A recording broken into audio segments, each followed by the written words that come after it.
Hola amigos, bienvenidos a mi canal. A principios del siglo XX, las princesas casaderas más ricas y solicitadas eran las hermanas Románov, las cuatro hijas del zar de Rusia Nicolás II y de Alejandra Fiódorovna, perteneciente a la casa real alemana del Gran Ducado de Hesse. Olga, Tatiana, María y Anastasia eran uno de los principales focos de atención de la sociedad tanto europea como estadounidense, porque estaban llamadas a casarse con los jóvenes herederos de la realeza para perpetuar la tradicional alianza de matrimonios que había tejido su bisabuela Victoria de Inglaterra. Por este motivo sus apariciones públicas y escasos viajes al extranjero eran seguidos por una legión de fotógrafos y cronistas que se afanaban por describir sus vestidos, las joyas que llevaban y cada uno de sus gestos. Pero cuando estalló la Revolución Rusa en 1917, el zar se vio obligado a abdicar y toda la familia imperial fue puesta bajo arresto domiciliario. Según la versión oficial, en la madrugada del 16 al 17 de julio de 1918, la familia imperial fue conducida al sótano de su palacio de Ekaterimburgo, donde todos murieron asesinados, siendo sus cuerpos enterrados en una antigua mina que se hallaba a las afueras de la ciudad. Aunque la versión que defiende que todos ellos fueron asesinados ha tenido fuerza de ley absoluta, sin embargo, existen evidencias que demuestran que esto no fue exactamente así. De hecho, al día siguiente del magnicidio, cuando Lenin se encontraba reunido con los miembros de su gobierno en Moscú, fue interrumpido por un telegrama recibido desde Ekaterimburgo que anunciaba la ejecución del zar Nicolás II, pero que informaba que el resto de la familia había sido trasladada a un lugar seguro. Que la zarina y sus hijas seguían vivas era algo de sobra conocido tanto por el rey de España Alfonso XIII como por el papa Benedicto XV. De hecho, Alfonso XIII comenzó a hacer gestiones para ayudar a sus parientes rusos caídos en desgracia desde la primavera de 1917, porque él era hijo de María Cristina de Habsburgo-Lorena, mientras que su esposa era la reina Victoria Eugenia de Battenberg, prima hermana de la emperatriz rusa Alexandra. Por lo tanto, el rey de España estaba al corriente de todo lo que estaba sucediendo en Rusia, además de contar con una sofisticada red de espionaje que lo mantenía al tanto de los asuntos más importantes que sucedían en el mundo. Tanto su esposa como otros parientes de los Románov le pidieron encarecidamente que intercediera por ellos. La mayoría de los documentos que justifican que gran parte de la familia Románov sobrevivió a la masacre son telegramas, como el telegrama fechado en agosto de 1918, en el que la reina Olga de Grecia suplicaba a Alfonso XIII que pidiera ayuda para rescatar al esposo de su hija y a otros miembros de la familia Románov. La hermana de la zarina, la princesa Victoria de Battenberg, cuñada de la princesa Beatriz del Reino Unido y tía política de la reina de España, recibió un telegrama de Alfonso XIII el día 8 de agosto respondiendo a su solicitud de ayuda, el cual decía así: «He comenzado las negociaciones para salvar a la emperatriz y a las hijas, pues el zarevich parece que ha muerto. La propuesta es llevarlas a un país neutral, bajo mi palabra de honor de que ellas permanecerán allí hasta el fin de la guerra. Espero que todos los soberanos se unan a mí». A este telegrama le siguieron otros enviados a los distintos soberanos en busca de apoyos para que éstos ejercieran toda la influencia que estaba en sus manos para liberar a la familia. Hay un telegrama de Alfonso XIII enviado a su homólogo inglés, el cual está fechado el día 7 de agosto y en el que Alfonso dice así: «Mary me telegrafía que ella estaría muy agradecida por cualquier asistencia que yo pueda dar para salvar a la familia imperial rusa. ¿Puedo contar con tu aprobación?». Está comprobado que la zarina y sus hijas recibieron el apoyo de reyes y gobiernos de toda Europa. Así, en el Anuario Británico sobre las Familias Reales, editado en 1977, aparece la siguiente nota: «Aunque la investigación oficial concluyó que el emperador Nicolás II, la emperatriz Alexandra y sus hijos fueron todos muertos en un sótano de la casa en la que estaban recluidos la noche del 16 al 17 de julio de 1918, hay algunas pruebas que demuestran que la emperatriz y sus hijas fueron conducidas a Perny y que seguían con vida meses más tarde». Cuando a finales de los 70 se descubrió una tumba que se atribuyó a los Románov, el gobierno ruso no dio a conocer sus descubrimientos y ningún cuerpo fue exhumado, por lo que nada se pudo demostrar. y los resultados del ADN que se llevaron a cabo en 1994 sobre estos restos fueron cuestionados por muchos científicos de todo el mundo, porque este tema debía ser mantenido en el más absoluto de los secretos. Por este motivo se otorgó a las 4 hermanas nuevas identidades, pidiéndoles que se mantuvieran en silencio tanto ellas como todos cuantos sabían de su existencia. Pero una de las hermanas rompió el pacto de silencio, comenzando a surgir a partir de entonces numerosas leyendas que mencionaban que alguna de ellas había sobrevivido a la masacre. Este fue el caso de la pequeña Anastasia, quien desveló su identidad secreta cuando en el año 1920 y ante un intento de suicidio fue ingresada en un centro psiquiátrico de Berlín, donde terminó por confesar su verdadera identidad. Y esto sucedió después de reconocer que, aunque se llamaba Ann Anderson, en realidad era Anastasia.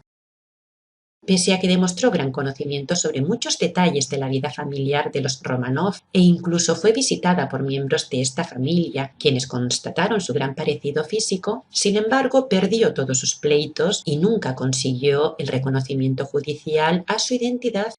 Tras su muerte se le hicieron pruebas de ADN que, según los medios, descartaron que se tratara de Anastasia. Pero según uno de sus biógrafos, Peter Kurz, autor de la obra Anastasia, el enigma de Ann Anderson, quienes la conocieron en realidad sabían que no estaba fingiendo. También la mayor de las hermanas, Olga, sabía con certeza que se trataba de Anastasia, ya que existen numerosas cartas que intercambió con las mujeres que se encargaban de cuidarla en la clínica alemana. Pero cuando en el año 1956 la revista Época publicó una serie de artículos sobre la vida de Olga en el exilio, y esto lo hizo para promocionar un libro con sus memorias que iba a ser publicado en los meses siguientes, el Vaticano intervino y la publicación fue suspendida. Entonces, en una entrevista, la gran duquesa Olga afirmó que Ann Anderson era una impostora porque ella había visto el cadáver de Anastasia en Ekaterimburgo. En un documento secreto, Olga descubrió su identidad y la vida que llevó en Alemania con el nombre de Marga Butz. Este documento permaneció oculto durante más de 50 años en manos de la heredera de la gran duquesa, y en el año 2012 fue publicado en España en un libro titulado Estoy viva, las memorias inéditas de la última Romanov. En él, la primogénita del zar relata que logró sobrevivir a la ejecución de Ekaterimburgo haciéndose pasar por muerta. Cuando llegó a Alemania fue recibida por el Kaiser Guillermo II, quien le ofreció ayuda económica de por vida. Olga se casó en Berlín con un oficial alemán y al comienzo de la Segunda Guerra Mundial se trasladó a Italia, donde murió en el año 1976. En su lápida aparece un texto escrito en alemán que dice así: en memoria de Olga Nikolayevna, hija mayor del emperador Nicolás II de Rusia. También en Italia, y en concreto en Roma, se encuentra la tumba de la gran duquesa María, la tercera de las hijas del zar, que murió 6 años antes que Olga. En su lápida se encuentra la corona imperial rusa y el tratamiento de Alteza Real, así como el apellido Romanov. Según la documentación del Registro Civil de Roma, la persona sepultada en ese lugar era la viuda del príncipe Nicolás Dolgoruki, quien fue rey de Ucrania. La pareja solía asistir a las reuniones secretas organizadas por la Asociación de la Familia Romanov con el objetivo de discutir el tema de Anastasia. Pero en enero de 1970, tras acudir a una de estas reuniones celebrada en Bruselas, Nicolás Dolgoruki comenzó a sentirse mal, fue llevado al hospital y 2 días después murió sin poder desvelar nada concerniente a esa reunión. Todos los síntomas demostraban que había sido envenenado. Y poco después, tras ser diagnosticada de cáncer, María escribió un testamento manuscrito en Bruselas, muriendo a finales de ese mismo año. En su testamento, que fue registrado en notaría y respaldado por el Consulado General de España en Roma, desveló su verdadera identidad, explicando que el día 6 de octubre de 1918, cuando las 4 hermanas se encontraban en la ciudad de Perm, fueron separadas y llevadas en tren. Ella llegó a Moscú, donde fue protegida por las tropas imperiales alemanas y por Alejandro Dolgoruki, comandante en jefe del ejército de Ucrania y quien se convirtió en su suegro. Como no tenía descendencia masculina, en calidad de heredero universal, zarevich y gran duque, eligió a su nieto Alexis Dolgoruki. El príncipe Alexis vivía en el barrio de Salamanca de Madrid, codeándose con los círculos aristocráticos de los años 80 y principios de los 90, y presentándose como descendiente directo del zar Nicolás II.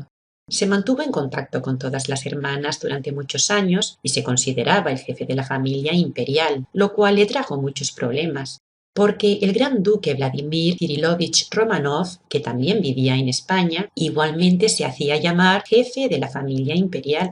La publicación en 1982 en España de su libro titulado Yo, Alexis, bisnieto del zar, le ocasionó tanto el rechazo de la asociación de la familia Romanov como la del gran duque Vladimir, encargados de que nada concerniente a la supervivencia de las hermanas Romanov saliera a la luz.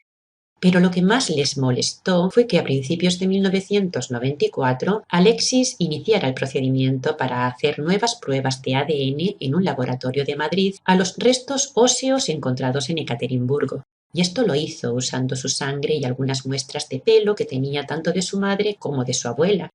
Pero inmediatamente enfermó y murió víctima de un envenenamiento sistemático y envuelto en una campaña de difamación y descrédito.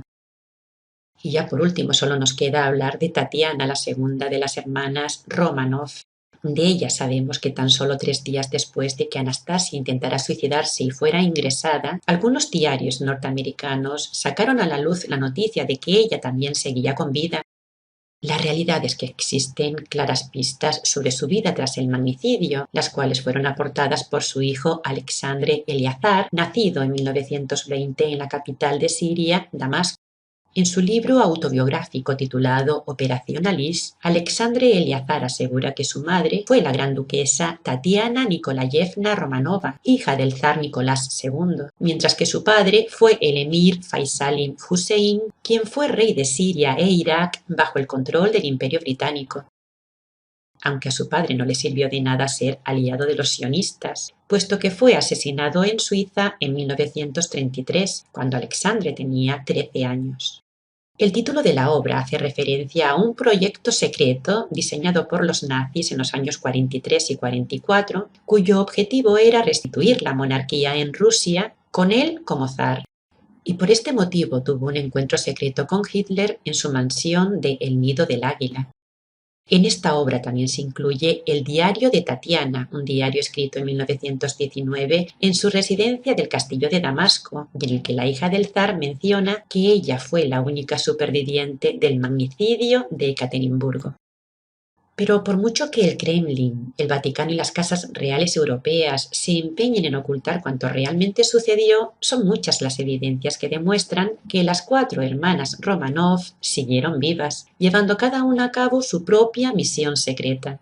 Lo que también confirma que la versión oficial no es sino una manera de engañar, de ocultar la verdadera realidad de cuanto sucedió en el pasado. Y ojo, porque se trata de hechos históricos. Claro, esto es así porque el conocimiento, sin duda alguna, es poder. Hasta pronto, amigos.